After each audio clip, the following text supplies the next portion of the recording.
Hi, my name is Kim Shefchik, and I am a parishioner of St. John the Baptist. I'm here on this lovely patio, so it's not patio at the Piats, but I'm going to do my best to bring to you a few thoughts that Father Jim asked me to share with you all. As many of you know, I am part of music ministry and sing and play regularly at St. John the Baptist, something that I truly enjoy. Father Jim asked me to share my thoughts about Mass and music, and particularly related to changes that we've had to make as a result of COVID-19. As some of you may know, I also work full-time as a PA. I work in women's health and have been working throughout the pandemic to help keep people healthy, pregnant women safe and healthy, and also within our community. I really feel that it is a hard time for all of us. I know, as for myself, I can say that not being able to sing at church and participate in music has been particularly hard.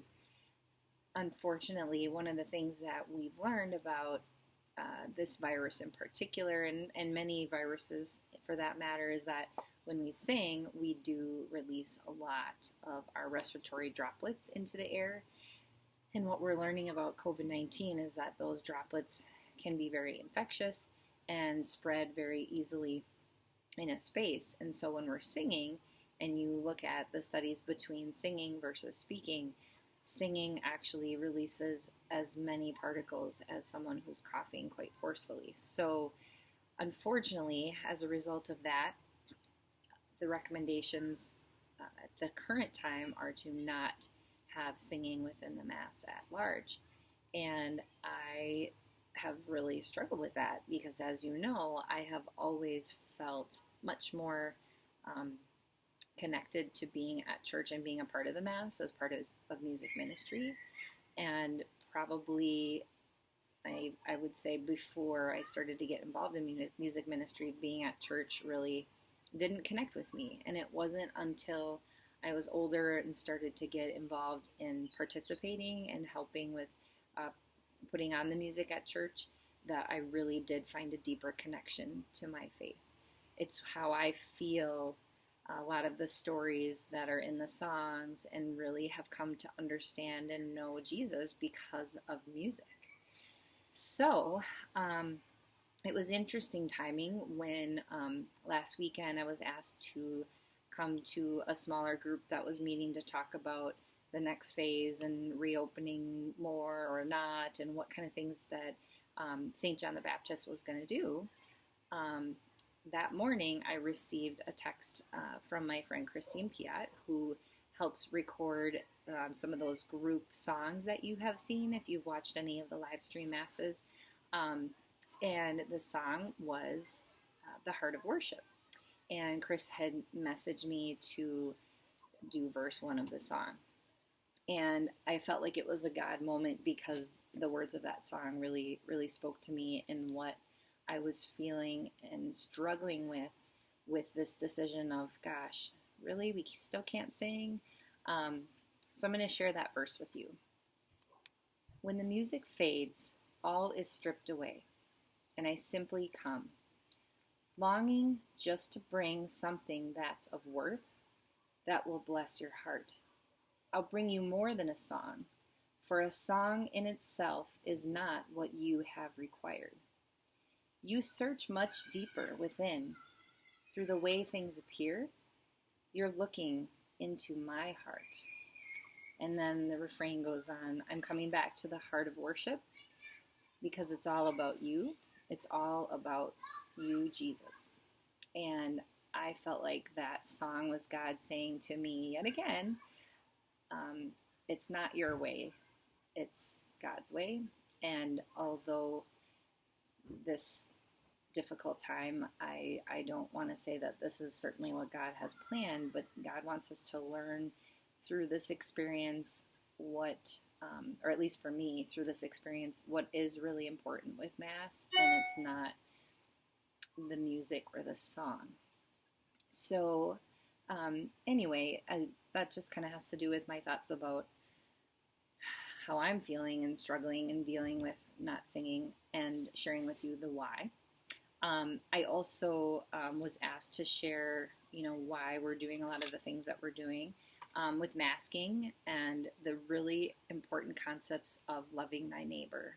So when we wear a mask, of course, we're trying to protect ourselves, but more importantly, it's actually about protecting the people around us, especially unless we have an N95 mask that really does fit our face, and we have to actually get fitted for those masks when we wear them at work.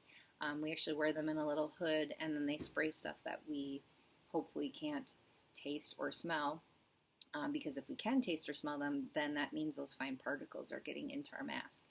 So a lot of us will have either this type of mask or perhaps a fun cloth mask.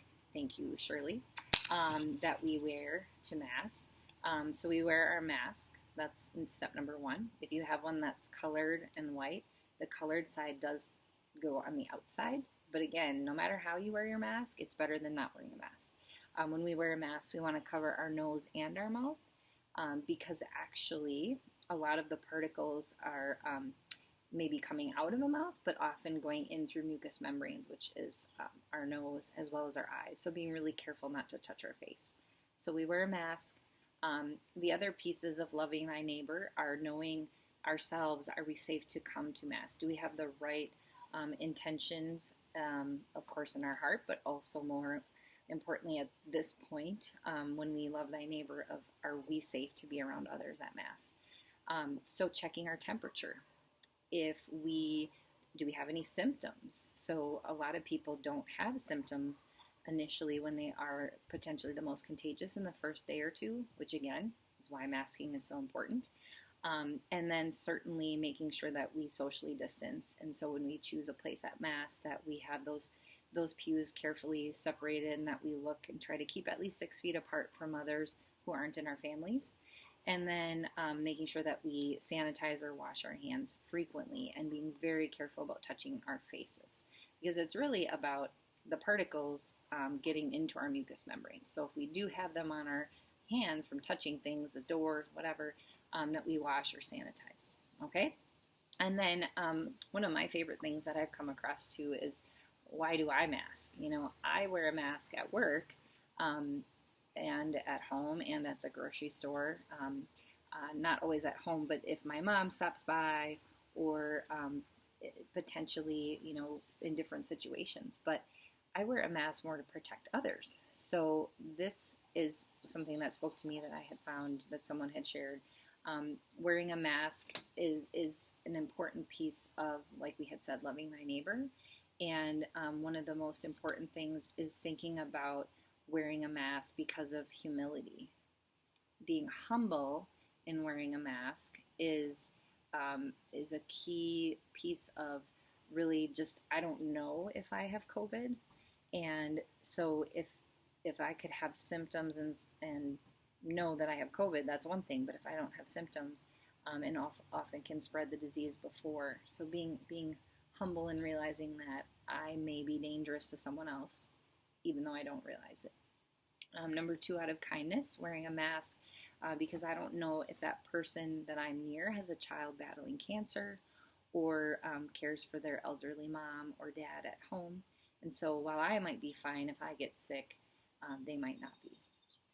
And then also community. So if I wear a mask, that helps my community to thrive, for the businesses in our areas to stay open, and then employees to stay healthy. So really wearing a mask is about others and loving thy neighbor and being Christ-like. So I hope that either you learned something or it reinforced some things that you probably have already heard, and certainly sharing my thoughts about faith and music and the liturgy. And I hope that you can stay safe and your family is healthy.